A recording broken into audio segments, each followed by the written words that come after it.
A lot of Indonesians, and when I say a lot of Indonesians, I mean me, are pretty upset by the fact that Indonesia is never featured in Hollywood movies. Like Jason Bourne never been to Indonesia. Mission Impossible never been to Indonesia. Every time there's a movie about alien invasion, alien never land in Indonesia. They land everywhere else. London, Brazil, everywhere else. Singapore, Bangkok, never Indonesia. And then I watched Black Panther and then I realized, oh, Indonesia is Wakanda. That's why. That's why we're invisible to the rest of the world.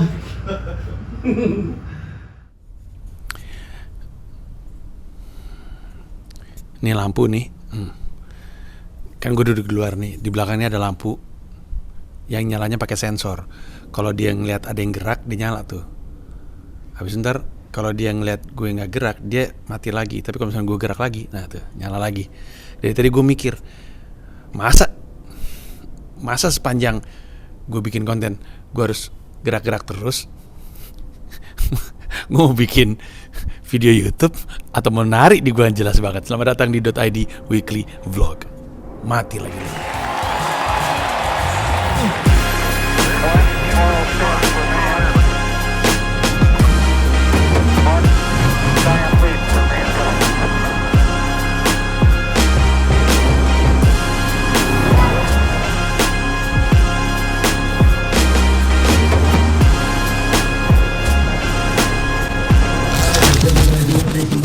Let's go. What are you guys doing? Oke, kita lupakan lampu ini. Lu mau nyala, mau mati terserah lu. Lu bisa nyala terus gak sih? Nyala terus aja. Gue butuh pedal cahaya dari dia. Never mind. Oke, jadi seminggu ke belakang gue kembali ke New York City setelah seminggu di Indonesia. Maaf ya kalau ganggu ya. Maaf kalau ganggu cahayanya, emang kayak anjing nih lampu gak jelas banget. Ya, gue balik ke Indonesia. Hari gue balik itu adalah hari Senin dan itu adalah Halloween. Nah, keluarga gue merayakan Halloween untuk pertama kalinya dan seru. Tadinya gue nawarin mereka untuk ikutan parade. Jadi di 6th Avenue semua orang yang pakai kostum bisa masuk ke parade terus jalan dan semua orang di pinggir pada foto-foto. Seru sebenarnya. Tapi anak-anak pada mager nggak mau keluar rumah. Akhirnya kami memutuskan untuk merayakan Halloween di rumah dengan menjadi rumah yang menyediakan permen atau coklat kepada trick or treaters. Jadi kan budayanya gitu. Semuanya pada masang hiasan-hiasan Halloween dan yang masang hiasan Halloween berarti lu ikut merayakan trick or treat, sehingga malamnya anak-anak yang pada pakai kostum boleh datang ngetok pintu teriak I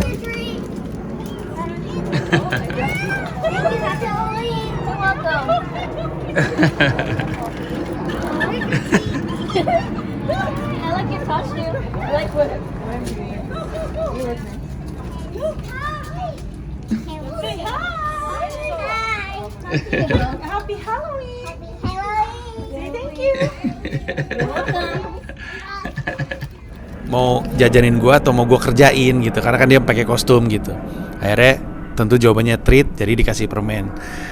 Nah, anak-anak udah ketika gue lagi di Jakarta, mereka carving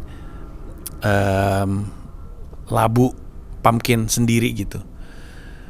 Tadinya mereka bikin yang kecil, beli kecil 2 karena ini adalah pumpkin carving pertama mereka. Jadi gue pikir mulai dari yang kecil aja biar nggak terlalu repot. Yang kecil ternyata nggak cukup.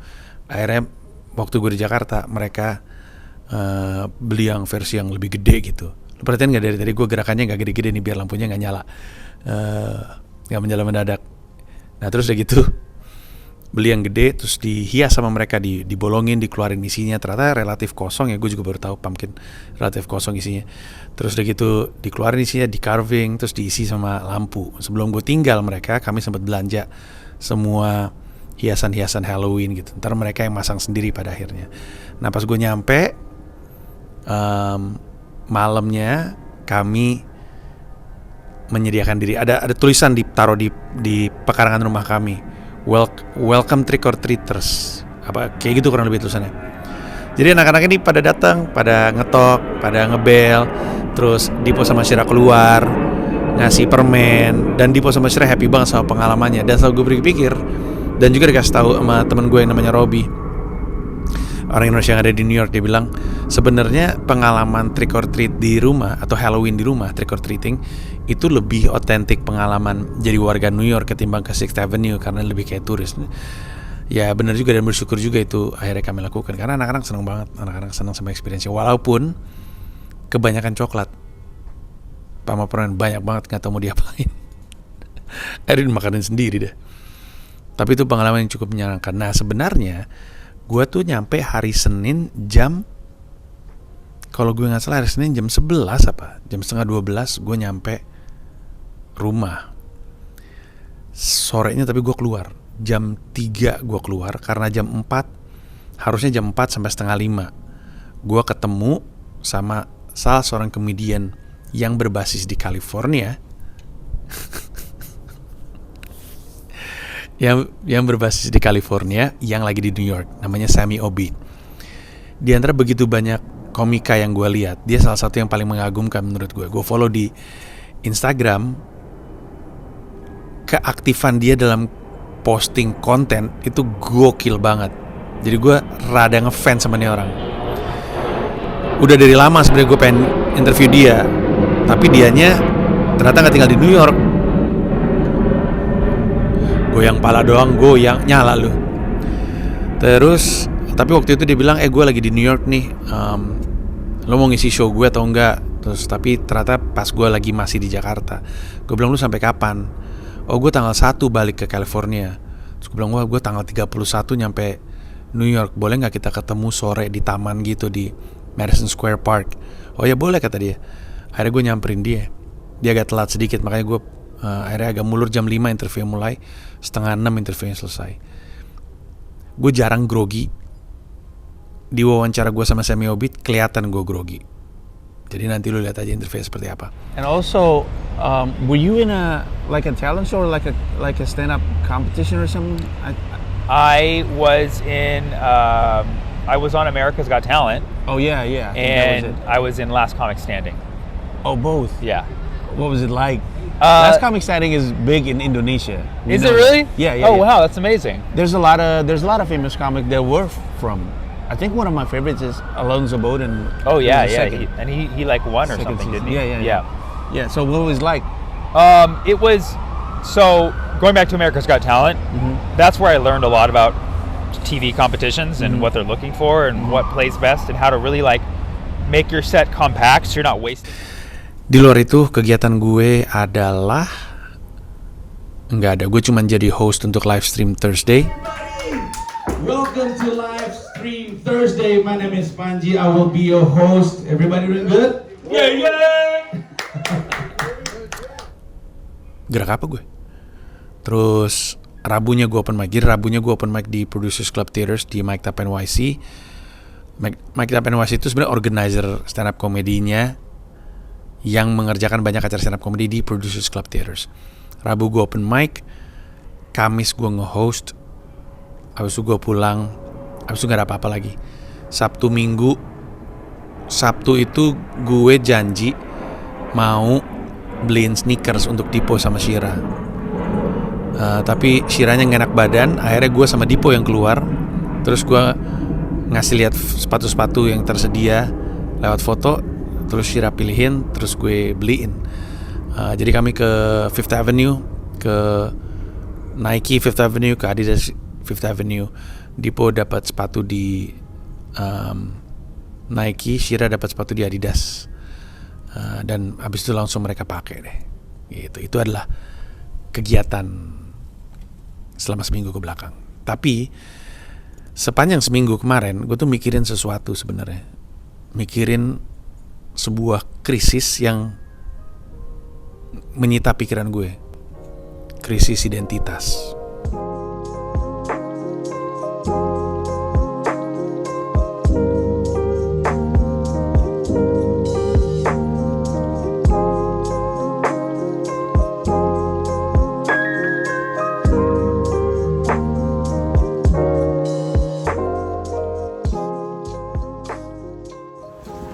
Mungkin nggak kebayang di lu. Anehnya pergi ke sebuah tempat di mana tidak ada satupun jejak masa lalu lu di tempat tersebut. Ini bukan kayak lu dari Malang pindah ke Jakarta karena mungkin di Jakarta ada teman-teman kuliah lu, ada teman-teman SMA lu, ada keluarga lu. Ini bayangin lu pindah ke sebuah tempat di mana nggak ada satupun manusia yang bisa mengkonfirmasi lu tuh sebenarnya siapa. Jadi identitas lu nggak jelas, nggak ada bahkan. Rasanya aneh tau, berada di sebuah tempat di mana lo nggak punya masa lalu, nggak punya temen, nggak pernah bersekolah di situ, nggak ada track record dokter, nggak ada apa-apa. Jadi kalau misalnya orang nanya lu siapa, sebenarnya gue bisa ngaku gue jadi apapun sebenarnya, dan nggak ada yang tahu apakah gue bohong atau enggak. Bayang nggak kalau misalkan gue ditanya, nama lu siapa? Panji. Lu tuh apa? Gue bisa bilang, oh gue tuh guru ngaji. Gue adalah lulusan pesantren. Terus gue ngajar agama. Dan cuman gue ngajarnya dengan cara yang lebih kekinian. Pengikut gue ada banyak. Orang akan percaya aja, nggak ada buktinya. Nah, itu kan kemudian jadi pertanyaan besar. Lu mau bawa identitas lu atau lu mau bikin identitas baru? Ini kalau misalnya kita mau mikir lucu-lucuannya, seru-seruannya, gue bisa jadi siapapun yang gue inginkan selama ini. Kalau selama ini gue pengen jadi orang yang ketus dan gak banyak bercanda, bisa gue. Orang nggak ada di sini yang bisa dicek. Si Panji dulu gimana sih? Si Panji dulu orangnya senyum mulu, ramah gitu. Nggak ada yang bisa ditanya, nggak ada yang tahu. Walaupun ada sosmed, tapi kan orang-orang sekitar gue di New York ini nggak terkoneksi dengan siapapun yang ada di sosmed. Ya mungkin mereka bisa ngecek sih. Tapi kan apa yang kita tampilkan di sosmed tidak selamanya apa yang beneran terjadi di kehidupan nyata. Tapi poin yang ingin gue sampaikan adalah gue sebenarnya bisa jadi siapapun yang gue mau di sini. Kalau misalnya di Indonesia gue bercandanya seperti ini, di sini nggak perlu. Gue bisa jadi siapapun yang gue mau. Kan gue jadi playboy gitu di sini, bisa aja. Dan mungkin orang berpikir emang selama ini dia playboy kali. Tapi pertanyaan lebih seriusnya adalah, gimana caranya lu mau meng-establish diri lu di sini? Selain dengan merit ya, dengan apa yang lo lakukan, apa yang lo perjuangkan. Karena jalan itu kan lama. Kalau misalnya lo kesini dan lo bilang gue adalah penyanyi, apa buktinya?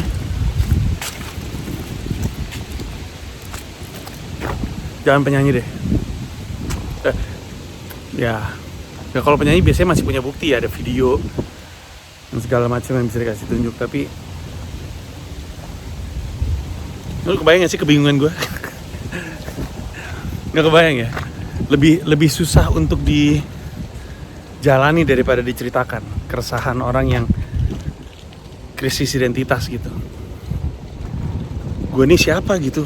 Who am I really here? Who do I want to be? Susah. Gue yakin banyak yang gak paham. Atau mungkin ada yang paham.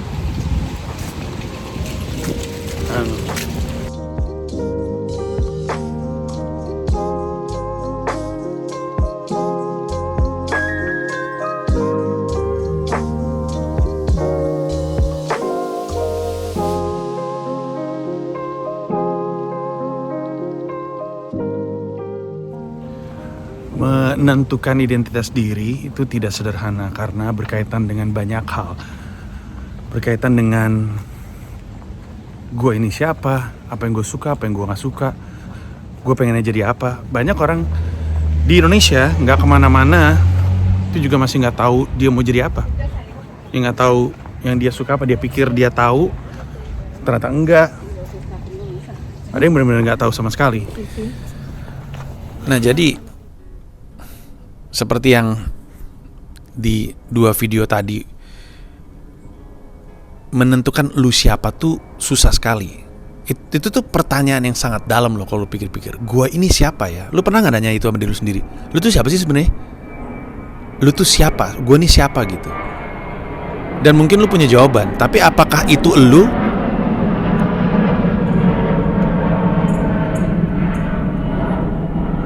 Aktif banget pesawat dari tadi ya? Ya, apakah itu benar lu? Atau itu adalah hanya buah dari repetisi yang terjadi dalam hidup lu? Karena yang lu lakukan dalam hidup selama 15, 20, 25, 30, 35 tahun ke belakang belum tentu lu. Itu belum tentu lu. Itu sesuatu yang lu lakukan, tapi belum tentu lu. Selama ini lu adalah apa ya? Anak rajin, bukan anak rajin deh. Selama ini adalah lu adalah orang yang submissive, yang pendiam, yang gak mau ngelawan. Bisa jadi itu bukan lu yang sebenarnya. Bisa jadi lu sebenarnya gak kayak gitu, tapi keadaan membuat lu jadi terpaksa begitu. Bisa jadi selama ini lu tuh dikenal sebagai atlet basket. SD basket, dianggap jago, diajak main masuk tim. SMP tadinya gak mau basket, tapi ada teman SD lu yang tahu lu basket, ngajak lu basket. Akhirnya masuk tim basket SMP. SMP bagus lu main basketnya nih. Jadi ketika waktu SMA lu ditawarin main basket lagi. Dari SMA lu ditawarin beasiswa basket, jalur prestasi ke kampus ini basket lagi. Tapi sebenar-benarnya ternyata lu seneng masak. Bisa aja loh. Jadi siapa lu kemarin belum tentu menjadi identitas lu yang sesungguhnya. Jadi pertanyaan gua ini siapa, apa yang gua mau dalam hidup, itu tuh pertanyaan yang sangat-sangat berat. Kalau gue gini, sekilas mungkin kalau gue, si Panji sih harusnya tahu dia siapa, kan dia stand up comedian. Dia dari Januari sampai November juga ada jadi stand up comedian. Iya. Tapi sebagai manusia ini gue gimana? Karena bercandaan gue di New York gak sama loh. Maksudnya bukan di atas panggung, itu udah pasti. Tapi bercandaan gue sama orang-orang, teman-teman gue orang New York di sini beda loh sama bercandaan gue di sana. Apakah karena gue belum 100% nyaman jadi diri gue sendiri? Tapi terus pertanyaan, emang diri gue sendiri ini yang mana? Apakah kemarin itu bercandaan karena lingkungan? Karena gue senang juga bercanda-bercanda seperti ini gitu. Secara sosial gak terlalu capek. Panji di New York tuh secara sosial tidak terlalu capek. Nggak mentally draining gitu. Karena Panji di New York ini rada nggak terlalu banyak ngomong, iya aja, nggak banyak marah, nggak banyak ngelawan, nggak banyak nuntut. Susah. Nggak punya jawabannya gue. Sekian dulu aja. Kita ketemu di .id Weekly Vlog minggu depan yang seru. Bye-bye.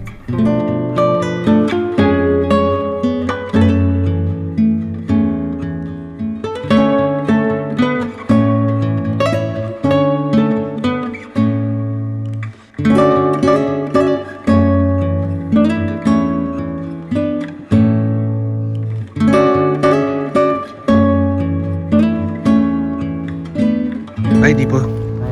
I love you.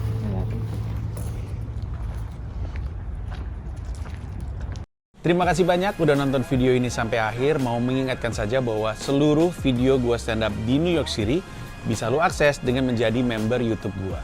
Ada 3 level, ada yang Rp30.000, Rp125.000, ada yang Rp1,5 juta, masing-masing punya manfaat sendiri-sendiri. Tapi yang pasti, dari yang Rp30.000, lu udah bisa akses semua video stand up gua di New York City tanpa disensor, tanpa dipotong, termasuk video-video yang sebelumnya. Terima kasih sekali lagi.